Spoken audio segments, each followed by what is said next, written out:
ఇక్కడ నివసించే ప్రజలకు ఇక వాళ్ళ ఇల్లులుండవు, వాళ్ళ భూమి ఉండదు, వాళ్ళ పండుగలు, సాంప్రదాయాలు ఏవి ఇక ఉండవు.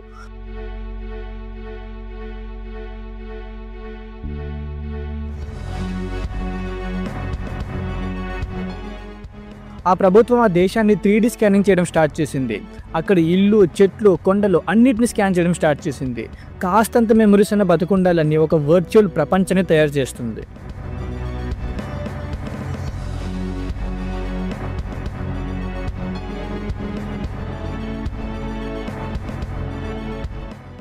మన భూమి మధ్య నడి సముద్రం మధ్యలో ఒక చిన్న దేశం ఉంది. ఆ దేశం పేరు తువాలు. ఇక్కడ నివసిస్తున్న జనాభా సంఖ్య సుమారు 11,000 మంది. కానీ ఇంత చిన్న దేశం చాలా భయంకరంగా, చరిత్రలో ఎప్పుడు లేని విధంగా ఉనికిలో లేకుండా పోతుంది.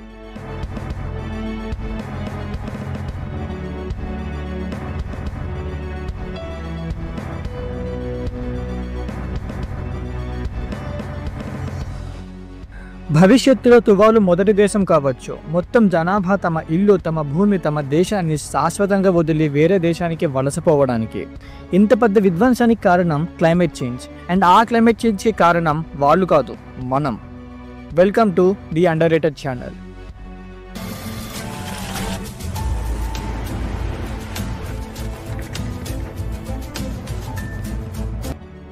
ఈ దేశం నిజానికి ఒక ఐలాండ్. సౌత్ పెసిఫిక్ ఓషన్ మధ్యలో ఎగ్జాక్ట్గా ఇక్కడ ఉంటుంది. ఈ ఐలాండ్ దగ్గరలో ఉన్న ఏకైక దేశం ఆస్ట్రేలియా. ఈ దేశం సైజ్ గురించి మాట్లాడుకుంటే వాటికన్ సిటీ, మొనాకో, నౌరు తర్వాత తువాలు 4వ చిన్న దేశం. కేవలం 26 చదరపు కిలోమీటర్ ఉంటుంది ఈ దేశం. తువాలు ప్రపంచంలో ఉన్న లోవెస్ట్ లయింగ్ కంట్రీస్లో ఒకటి.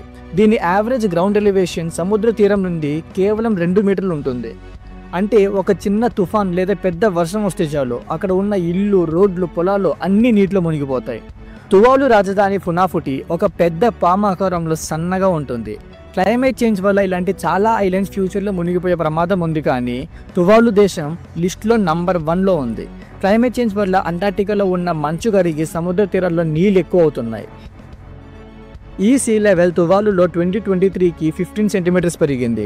అలాగే నాసా అంచనా ప్రకారం 2050 వచ్చేసరికి తువాలులో సీ లెవెల్ 20 నుండి 30 సెంటీమీటర్స్ వరకు పెరిగిపోతుంది. అండ్ 2100 సంవత్సరం వచ్చేసరికి 1 మీటర్ వరకు పెరిగిపోతుంది. ఇది ఎప్పుడో ఫ్యూచర్లో జరిగే సంఘటన కదా అనుకోవద్దు.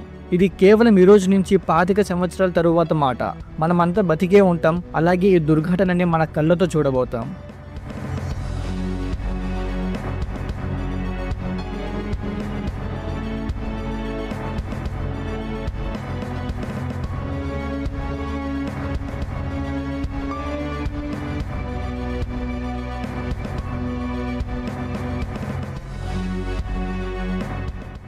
సరే, ఇలాంటి దుర్ఘటన ముంబై లేదా ఢాకా లాంటి సిటీస్లో జరిగితే అక్కడి ప్రజలను హయ్యర్ గ్రౌండ్స్కి షిఫ్ట్ చేయొచ్చు. కానీ తువాలు ప్రజలకు ఈ ఆప్షన్ లేదు. ఎందుకంటే అక్కడ ఎక్కడ కూడా హయ్యర్ ఎలివేషన్, ఎత్తుగా ఉన్న భూమి ప్రాంతం లేదు. ఆ ఐలాండ్ అంతా ఫ్లాట్గానే ఉంటుంది. కనుక దీనికి ఉన్న ఇంకో మార్గం దుబాయ్లో చేసినట్టు ఒక ఆర్టిఫిషియల్ ఐలాండ్ తయారు చేయడం. కానీ నిజానికి ఇక్కడ డబ్బు అనేది ఇంకో పెద్ద సమస్య. తువాలు ఒక పేద దేశం. కేవలం 11,000 మంది జనాభా కలిగిన ఒక చిన్న దేశం. మాల్దీవ్స్ లాగా ఒక టూరిస్ట్ అట్రాక్టివ్ ప్లేస్ కూడా కాదు.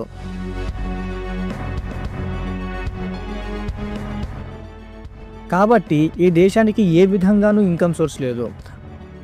వీళ్లకు వచ్చే ఇన్కమ్ సోర్స్లో ఒకటి ఇతర దేశాలు చారిటీ ద్వారా డొనేట్ చేసే ఫండ్స్. ఈ డొనేషన్ చేసే దేశాల లిస్టులో న్యూజిలాండ్, ఆస్ట్రేలియా అండ్ యూకే ముందున్నాయి. అయినా సరే కనీసం 2100 సంవత్సరం వరకైనా ఐలాండ్లోనే జీవించాలని ఆర్టిఫిషియల్ ఐలాండ్ పనిని ప్రారంభించింది తువాలు ప్రభుత్వం.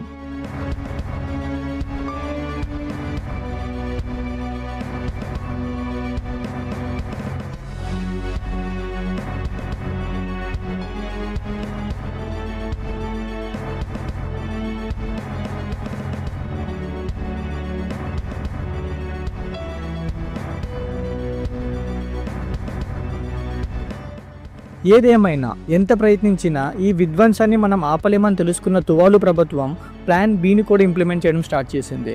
అదే అక్కడి జనాభా అందరినీ ఇతర దేశాలకు తరలించడం. Our ocean, our culture are the most precious assets of our people. And to keep them safe from harm, no matter what happens in the physical world, we'll move them to the cloud. ఇందుకు గాను 2023లో తువాలు ఆస్ట్రేలియాతో ఫలేపిలి union ట్రీటీని sign చేసింది. ఈ ట్రీటీలో భాగంగా Australia ప్రతి సంవత్సరం 280 మంది తువాలు ప్రజలను ఆస్ట్రేలియాలోకి అనుమతించి శాశ్వతంగా ఆస్ట్రేలియన్ సిటిజన్షిప్ని ఇస్తుంది. ఈ వీసాకి ఆస్ట్రేలియా ఒక కొత్త వీసా పద్ధతిని తెచ్చింది, అదే క్లైమేట్ వీసా. ఈ వీసాకి 2025లో అప్లికేషన్స్ ఓపెన్ అయ్యింది అండ్ తువాలులో 8,000 మందికి పైగా రిజిస్టర్ చేసుకున్నారు. అంటే మొత్తం తువాలు దేశ జనాభాలో 82% మంది ప్రజలు దేశాన్ని వదిలి వెళ్ళిపోవడానికి తయారుగా ఉన్నారు. అందుకే ఆస్ట్రేలియా లాటరీ సిస్టమ్ ద్వారా 280 మంది ప్రజలకు వీసా ఇస్తుంది. కానీ ఎంత ఇతర దేశాలకు వలస వెళ్ళినా సొంత భూమి, సొంత ఇల్లు, సాంప్రదాయాలు, పండుగలు ఎలా మర్చిపోతుంది చెప్పండి. కాబట్టి ఆ దేశ ప్రభుత్వం మొత్తం దేశాన్ని డిజిటల్ స్కానింగ్ చేస్తుంది. ప్రతి చెట్టు, ఇల్లు, గ్రౌండ్, స్కూల్స్ అన్నిటిని స్కాన్ చేస్తుంది. ఒక వర్చువల్ ప్రపంచాన్ని తయారు చేసి అందులో ఆ జ్ఞాపకాలను భద్రపరచాలని వాళ్ళ ప్రయత్నం. సరే, తువాలు దేశం గురించి మీ అభిప్రాయాన్ని కామెంట్ సెక్షన్లో తెలపండి. మనం డిస్కస్ చేద్దాం. మళ్ళీ ఇంకో వీడియోలో ఇంకో ఇంట్రెస్టింగ్ టాపిక్తో కలుద్దాం ఫ్రెండ్స్.